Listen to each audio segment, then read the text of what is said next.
புதுக்கோட்டை மாவட்டம் தான். சொல்லுங்கள். ரகர நம பார்வதி பதஜே ரகர மகாதேவா.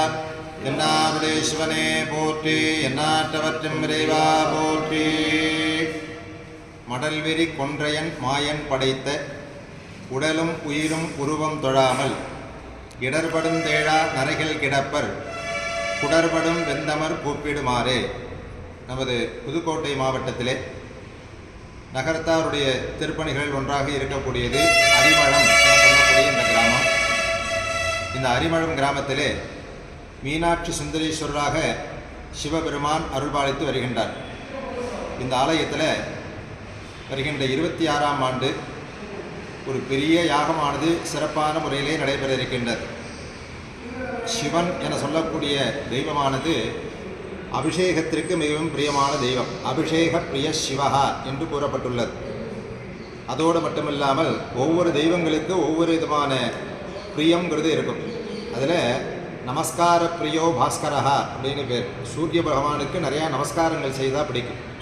சிவபெருமானுக்கு என்ன பிடிக்கும் அப்படின்னு கேட்டால் அபிஷேகங்கிறது ரொம்ப பிரியமானது. அதுக்காக தான் சிவாலயத்தில் 6 காலங்கள் இருக்கும்பொழுது எல்லா காலத்திற்கும் சிவபெருமானுக்கு அபிஷேகம் செய்வார்.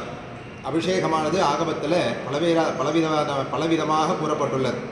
அதில் ஒன்று தான் அதிருத்ரம் என சொல்லக்கூடிய ஒரு பெரிய யாகம் பண்ணி அந்த அபிஷேகம்ன்றது.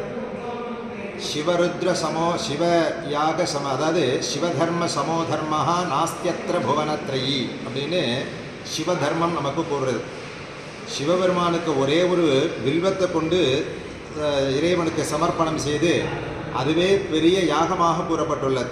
அந்த யாகம் 3 லோகங்களிலுமே பலனை கொடுக்கக்கூடிய யாகமாக அமையக்கூடியது. அதுக்கு நிகரான புண்ணியம் கிடையாது அப்படின்னு சாஸ்திரம் நமக்கு சொல்கிறது. அப்போ இந்த கோவிலில் அதிருத்ரம் அப்படிங்கிறது நடக்கிறதுங்கிறது இதை கேட்டாலே நமக்கு பெரிய புண்ணியம்.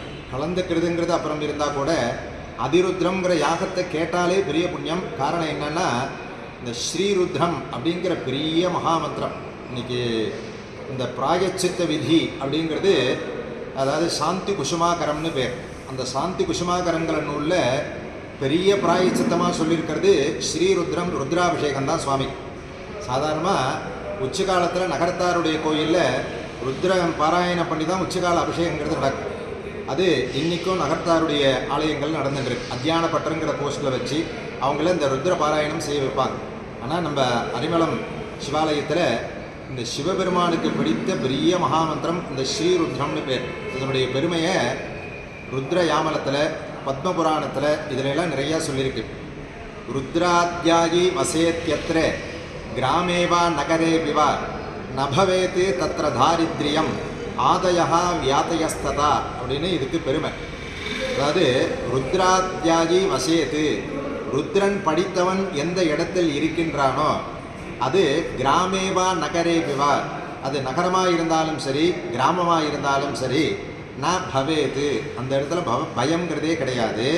அதோடு மட்டும் இல்லாமல் ஆதயா வியாத்தயஸ்ததா, அந்த ஊரில் வியாதியேங்கிறதே வராதுங்கிற.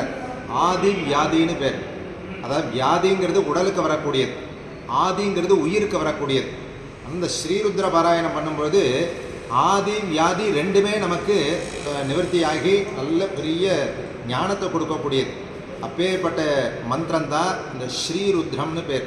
ருச்சம் திராவயதீதி ருத்ரஹா அப்படின்னு ருத்ரங்கிற பேர் எதனால் வந்தது அப்படின்னு கேட்டால், தாங்க முடியாத கஷ்டத்துலேருந்து நம்மளை மீட்கிறதுனால அவருக்கு ருத்ரன்னு பேர். ருச்சம் அப்படிங்கிறது எப்படின்னா தாங்க முடியாத கஷ்டத்துக்கு ருச்சம்னு பேர். திராவயதி, அந்த கஷ்டத்துலேருந்து நம்மளை மீட்கிறதுனால சிவபெருமானுக்கு ருத்ரன்னு பேர். பலவிதமான பேர்கள் சிவபெருமானுக்கு இருக்குது. அதில் ருத்ரங்கிற பேர் எதனால் வந்தது அப்படின்னு கேட்டால், தாங்க முடியாத கஷ்டத்திலேருந்து நம்மளை மீட்கிற, அதுதான் நமக்கு முக்கியம். பிறவி பெருங்கடல் நீந்துவர் நீந்தார் இறைவனடி சேராதார் அப்படிங்கிறார் வள்ளுவர். இந்த சம்சார பங்கம் என சொல்லக்கூடிய பிறவி பெருங்கடல்லேருந்து நீந்துவதற்கு, நம்மளுடைய பாபத்தை போக்குவதற்கு பெரிய பிராயசித்த மந்திரங்கிறது தான் இந்த ஸ்ரீருத்ரம்னு பேர். இப்போ இந்த ஸ்ரீருத்ரம் படித்தவன் ஒரு ஊரில் இருந்தால் இவளது பலன். அப்போ இது ஒரு முறை பாராயணம் பண்ணால் எத்தனை புண்ணியம், 11 முறை பாராயணம் பண்ணால் எத்தனை புண்ணியம், அதே ஏகாசருத்ர பாராயணம் பண்ணால் எத்தனை புண்ணியம், மகாருத்ர பாராயணம் பண்ணால் எத்தனை புண்ணியம், அதுக்கு மேலே 11 மகாருத்ரம் கொண்டது ஒரு அதிருத்ரம்னு பேர்.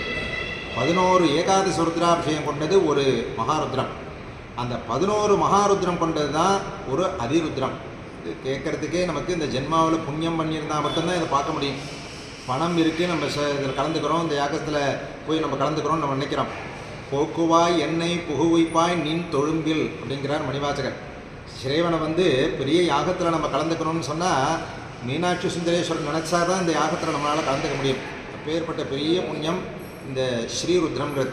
இப்போ இந்த அஸ்மின் கிராமே அநாதுரம், இந்த கிராமத்தில் இருக்கக்கூடிய அத்தனை பேர்களுக்கும் எந்த விதமான வியாதிகளும் வராதுங்கிறது.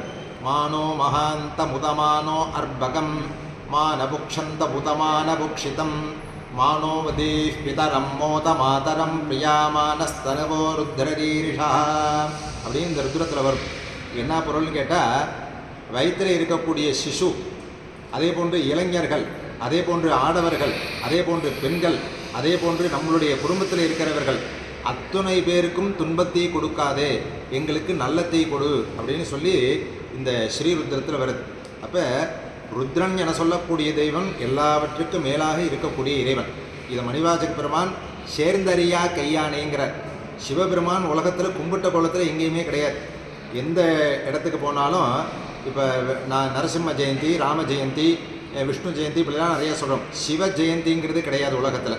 காரணம் என்னென்னா, சிவன்கிற தெய்வம் தான் எல்லாத்துக்கும் மேலே இருக்கக்கூடிய சுவாமி.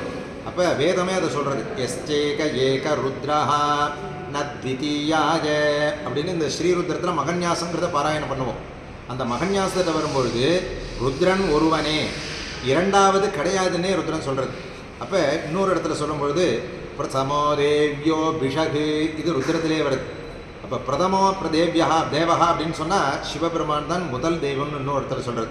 அதே இன்னொரு இடத்துல வேதத்தில் சொல்லும்போது ஆர்திரஜா ருத்ர பிரசமானஜேதி சிரேஷ்டோ விந்திராக்னே புவனஸ்ய கோபா அப்படின்னு இன்னொரு இடத்துல வேதத்தில் சொல்கிறது. அப்போ வேதங்களும் ஆகமங்களும் புராணங்களும் சிவபெருமான எல்லாவற்றுக்கும் மேலாக இருக்கக்கூடிய தெய்வம்னு சொல்கிறது. அதுக்காக தான் ஈஸ்வரஹா அப்படிங்கிற சொல்லு வேறு எந்த சுவாமிக்கும் வராது. ஈச்சு பாலனேங்கிற தாத்துலேருந்து வரச்சுங்கிற பிரत्यயம் சேர்றதுனால ஈஸ்வரஹான்னு பேர்.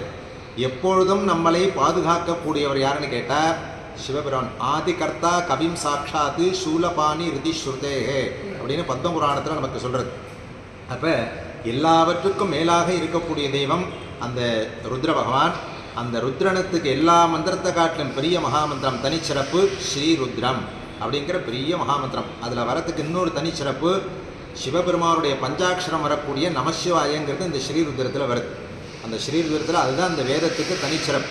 வேதம் நான்கினும் மெய்ப்பொருளாவது நாதன் நாமம் நமசிவாயவே அப்படிங்கிறார் ஞானசம்பந்த பெருமான். கட்டுணை பூட்டியோர் கடலில் பாய்ச்சனும் நற்றுணையாவது நமசிவாயங்கிறார் அப்பர் பெருமான். நற்றவா உனை நான் மணக்கினும் சொல்லும் நான் நமசிவாயங்கிறார் சுந்தரமூர்த்தி பெருமான். மணிவாசகர் இதையும் தாண்டி ஆரம்பமே நமசிவாய வாழ்கைன்னு ஆரம்பிக்கிறார். அப்போ நமசிவாயங்கிறதான் இறைவனுடைய ஜீவநாடி, பிராசாதம்னு பேர். பிராசாதம் பூர்வமுச்சாரிய அந்யமந்திரம் ததப்பரம் அப்படின்னு ஆகமம் நமக்கு சொல்கிறது. சிவபெருமான முதல்ல சொல்லக்கூடிய மந்திரம் மூல மந்திரம் தான் நமக்கு. அது எதுன்னு கேட்டால் பஞ்சாட்சரம் தான். அந்த பஞ்சாட்சரம் மந்திரக்கூடிய பெரிய மகாமந்திரம் இந்த ஸ்ரீருத்ரம். அப்போ இந்த ஸ்ரீருத்ரத்தை படித்தவன் ஒரு இடத்துல இருந்தாலே என்ன நன்மைன்னு நான் சொன்னேன். அப்போ இதை இப்போ காதால் கேட்டால் எவ்வளவு புண்ணியம், இந்த யாகத்தில் கலந்துட்டா என்ன புண்ணியம் அப்படிங்கிறதுக்கு அவாங் மானச கோச்சரம். இதை வாக்குனாலேயோ மனசனாலேயோ நம்ம வர்ணிக்க முடியாது. அதுவும் சகசிர கலசாபிஷேகம், 1008 கலசாபிஷேகமும் இதில் சுவாமிக்கு சேர்ந்து சேருது. இதை விட ஜென்மாவில் நமக்கு புண்ணியம் கிடைச்சிருக்கிறதுங்கிறது கிடைக்காது. அது எங்களுடைய ஆத்ம நந்தராக இருக்கக்கூடிய நமது சுப்பிரமணிய செட்டியார் அவர்கள் இந்த எங்கே சென்றாலும் அவருடைய பேரை சொன்னால் தெரியாமல் இருக்கிறது. அதேமாதிரி ஆலயத்திலே அரங்காவர் போவார்கள். நகரத்தார் பெருமக்கள்னு சொன்னாலே தர்மத்துக்கு பேர் போனவர்கள். அப்போ பல இடங்களில் எங்களுக்கெல்லாம் ஒரு பெரிய அறிமுகமானவர் எங்களுடைய சுப்பு செட்டியார் அவர்கள். அதை ஒருங்கிணைப்பாளராக இருந்து இந்த ஒரு விழாவை நடத்துகிறாருன்னு சொன்னால் அவர் குடும்பத்துக்காக இது பண்ணலை. இந்த உலகத்தில் உள்ள இந்த யாகத்தினுடைய பத்திரிகையில் பார்க்கும்போது உலக நன்மையை கருதின்னு தான் சொல்கிறோம். கோயிலில் செல்லக்கூடிய பூஜை தனிப்பட்ட ஒருவருக்கு கிடையாது. பரார்த்தம்னு பேர். ஆத்மார்த்தம்னா வீட்டில் செய்யக்கூடியது, பரார்த்தம்ங்கிறது கோயிலில் செய்யக்கூடியது. அப்போ கோயிலில் செய்யக்கூடிய எல்லாமே என்ன பலன்னு கேட்டால் குறைவில்லாத உயிர்கள் வாழ்க. உயிர்கள் எல்லாம் குறைவில்லாமல் இருக்கக்கூடிய தன்மை தான் இந்த அதிருத்ரம் என சொல்லக்கூடியது. சகசிர கலசாபிஷேகம் இது கேட்குறதுக்கே நமக்கு பெரிய புண்ணியம். அப்பேற்பட்ட ஒரு பெரிய யாகம் இந்த 26ஆம் ஆண்டு 20, 21, 22 இது பிப்ரவரி மாதத்தில் நடக்கிறதுன்னு சொன்னால் ஜென்மாவில் நமக்கு புண்ணியம் பண்ணியிருந்தால் தான் இந்த யாகத்தில் நம்மளால் கலந்துக்க முடியும். அதனால் இந்த ஸ்ரீருத்ர பாராயணத்தை நிறையா ஸ்ரோதவ்யம் அப்படின்னு பேர். காதுக்கு எது அணிகலன்னு கேட்டால் சாஸ்திர, அதாவது ஸ்ரோத்ரஸ்ய பூஷணம் சாஸ்திரம் அப்படின்னு நமக்கு சொல்கிறது. அப்போ அதாவது நமசிவாய பதிகத்தில் சொல்லும்பொழுது பூவினுக்கு அருங்கலம் பூங்கு தாமரை, ஆவினுக்கு அருங்கலம் அரண் ஐந்தாடுதல், கோவினுக்கு அருங்கலம் கோட்டம் இல்லது, நாவினுக்கு அருங்கலம் நமசிவாயவேங்கிறார். அதே போன்று காதுக்கு எது அணிகலன்னு கேட்கும்பொழுது நிறைய இந்த சாஸ்திரத்தை நம்ம காதால் கேட்கும்பொழுது அது அணிகலமாக நமக்கு இருக்கிறது. அதுக்காக தான் இணைத்தானும் நல்லவை கேட்க அனைத்தானும் ஆன்ற பெருமை தருங்கிற இந்த பெருமையை கொடுக்கக்கூடியது எதுன்னு கேட்டால் இந்த ஸ்ரீபுரத்தை காதால் கேட்டாலே 7 ஜென்மா என்ன 21 ஜென்மாவில் பண்ண பாவங்கள் நமக்கு நிவர்த்தியாக கேட்ட மாத்திரத்திலே. அப்போ இதை பாராயணத்தில் கலந்துட்டாலோ இதில் நம்ம பங்கெடுத்துட்டாலோ சொல்ல எல்லை இல்லாத ஒரு பெரிய புண்ணியம். இந்த வாய்ப்பை நமக்கு மீனாட்சி சுந்தரேஸ்வரர் கொடுக்குறார்.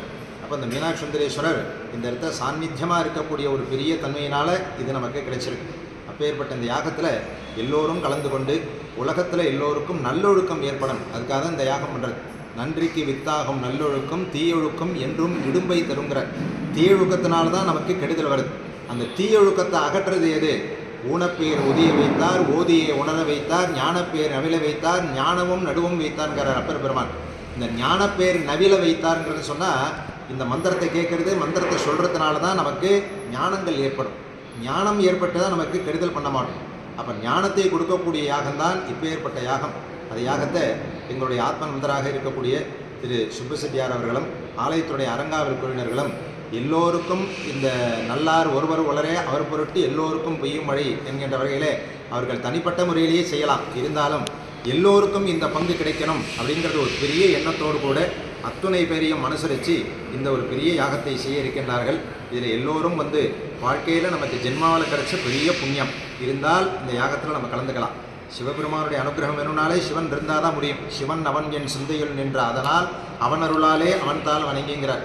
மணிவாச்சகரே அவளது பணிவோடு சொல்லும்பொழுது நம்மெல்லாம் எந்த மாத்திரம். அதனால் இந்த யாகத்தில் கலந்து கொள்ளக்கூடிய பெரிய வாய்ப்பு சிவன் நினைச்சா நமக்கு கிடைக்கும். அப்போ சிவன்கிட்ட கிடைக்கக்கூடிய வாய்ப்பை நின்னை உள்ளே ஒன்றும் பேயேன் அறியும் அறிவு தந்தாய்ங்கிறார் அபிராம பட்டர். அதுபோல் உன்னுடைய மனசில் இந்த யாகத்தில் எனக்கு கலந்து கொள்ளக்கூடிய வாய்ப்பை கொடுன்னு சுவாமிகிட்ட வேண்டிட்டு இந்த யாகத்தில் வந்து கலந்துட்டு எல்லோரும் எல்லா விதமான நலன்களையும் அடையணுங்கிறத பிரார்த்தனை பண்ணிட்டு நிறைவு செஞ்சுக்கிறேன். நம பார்வதி பதஜே ரகர மகாதேவா.